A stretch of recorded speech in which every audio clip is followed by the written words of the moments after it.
Once upon a time, a boy named Malik and a girl named Mariam were playing in the lush green ground near their home.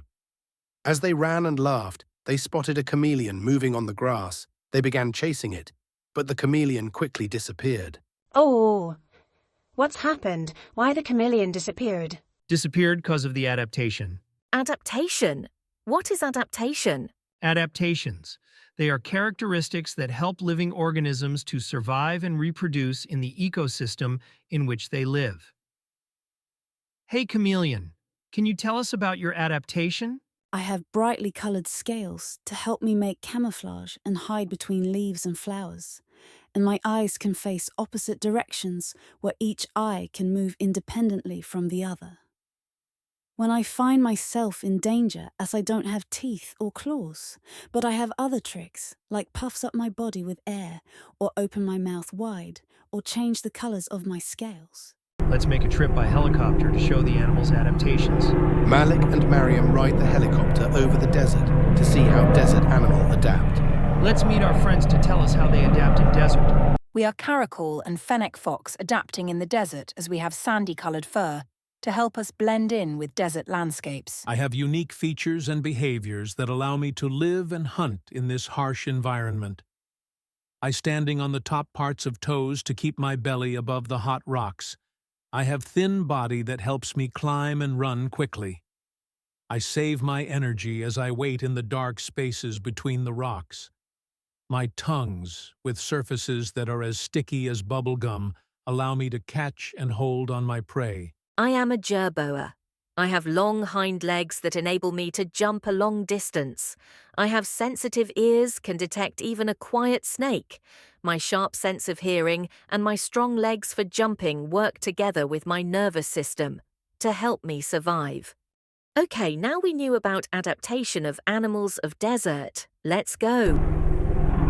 Now Mariam and Malik is going to the forest to see how the creatures adapt.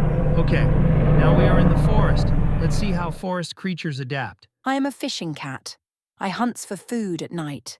I am able to find my prey in the dark because of the structure of my eyes. My eyes glow in the dark, as I have a mirror-like membrane on the back of my eyes. As light enters, it bounces off this membrane, allowing the eye to collect more available light. This adaptation allows me to have excellent night vision that they use to hunt successfully in the dark. We are the brown bears, and black bears have darker fur. The dark fur helps us stay hidden among the trees when we hunt. This type of adaptation that hides animals from a predator or their prey is called camouflage. This is an acacia tree. The acacia is able to survive through many months of drought. Tiny leaves growing on the top of this umbrella tree help hold in water while soaking up sunlight needed to make food. One very long root, a taproot, grows downward. This root searches for water as deep as 35 meters below the surface. Like a camel storing fat in its hump, the acacia tree stores water in its trunk. We are the owls. We have both extraordinary sight and hearing, bowl-shaped faces, and way movements. The ability to turn our heads nearly all the way around lets us search for prey in every direction. Specialized head feathers direct distant sounds directly into our ears.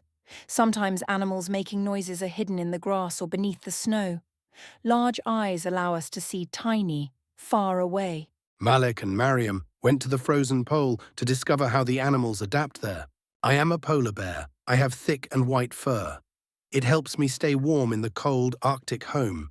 It also helps me blend in with the snow as I sneak up on my prey. I am the penguin. I have dense feathers and a thick layer of fat to keep me warm in cold weather. The way blood moves through my feet keeps my entire body warm. Blood vessels bring cold blood up from the feet. Other blood vessels bring warm blood down to the feet from the feather-coated body. The warm blood vessels can then heat up the cold blood vessels. Keep my toes warm enough to protect my toes from freezing. Malik and Mariam went to the ocean to discover how the animals adapt there. I am the dolphin. I produce sound waves that travel through water. These waves hit objects, then bounce back to me in the form of echo. We, the humpback whales, sings underwater to communicate with each other, using wide range of tones with different sounds depending on the season. I am the bull shark. I can survive in both salt water and fresh water. I can sneak up on prey using a camouflage strategy called counter-shading. I have a dark back and white belly. An animal swimming above in the ocean may not see me in the shadows. To an animal swimming underneath me and looking up, I may blend in with the bright light of the sun. I hunt in the day as well as the night, allowing me to surprise their prey. We are fish that do not breathe using lungs. We use gills to take oxygen that dissolved in water out and release carbon dioxide. Gills are found on the sides of our head. Water enters the mouth and passes across the gills. Gills are unique structural adaptations that allow fish to live and breathe underwater. Now, you know everything about adaptation. Don't forget to like and subscribe the video.